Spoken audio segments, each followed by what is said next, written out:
మొన్న custard పౌడర్‌తో bread pudding అయితే చేశా అండి. ఆ కస్టర్డ్ పౌడర్ అయిపోయిందాక నాకు రోజు రెగ్యులర్‌గా తిట్లు పడతా ఉంటాయి. ఆ కస్టర్డ్ పౌడర్ అయిపోయిందాక నేను ఏదో ఒక ప్రయోగం చేస్తూనే ఉండాలి గాబట్టి, ఈరోజు అదే స్వీట్‌ని కొంచెం డిఫరెంట్‌గా చేశాను. మొన్నేమో నార్మల్ బ్రెడ్‌తో చేశాను. ఈసారి అయితే రస్కులుంటాయి గదా! ఆ రస్కులతో అయితే చేశాను. టేస్ట్ అయితే దానికన్నా ఇదే కొంచెం బెటర్‌గా అనిపిచ్చింది. ఎందుకంటే అప్పుడు చేసింది నార్మల్ బ్రెడ్‌తో గదా! ఇదైతే ఆల్రెడీ ఫ్రై అయిపోయి ఉంటుంది గదా! కాబట్టి దానికి దీనికి టేస్ట్ అయితే చాలా డిఫరెన్స్ నాకు అర్థమైంది. దాంతో కన్నా దీంతోనే టేస్ట్ చాలా బాగా నచ్చింది నాకు.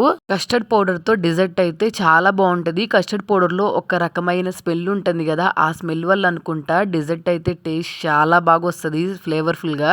స్వీట్ తినాలనిపించినప్పుడు చాలా ఫాస్ట్‌గా అవ్వాలనుకున్నా, ఓవర్ స్వీట్ లేకుండా నార్మల్‌గా ఉన్న స్వీట్ తినాలనుకున్నా గానీ, ఈ డిజర్ట్స్ అయితే చాలా బావుంటాయి టేస్ట్. ఎందుకంటే తక్కువగా షుగర్ వేసుకొని చేసుకుంటాం గదా! కాబట్టి ఆ స్వీట్స్ కన్నా గానీ ఇవైతే నాకు చాలా బాగా ఇష్టము. వేడి వేడిగా తిన్నప్పుడు అసలు దీని టేస్టే మనకు అర్థం గాదు. అదే ఫ్రిడ్జ్‌లో పెట్టుకొని ఒక 2 అవర్స్ తర్వాత చల్లగా ఉన్నప్పుడు తిన్నామనుకోండి దీని టేస్ట్ చాలా చాలా బావుంటది. వీటిలో నట్స్ గూడా ఎక్కువగా యేసుకున్నాను. జీడిపప్పు అలాగే బాదం పప్పు. ఫ్రిడ్జ్‌లో అయితే 2 అవర్స్ పెట్టుకొని తర్వాత తింటే చల్లగా చాలా బావుంది.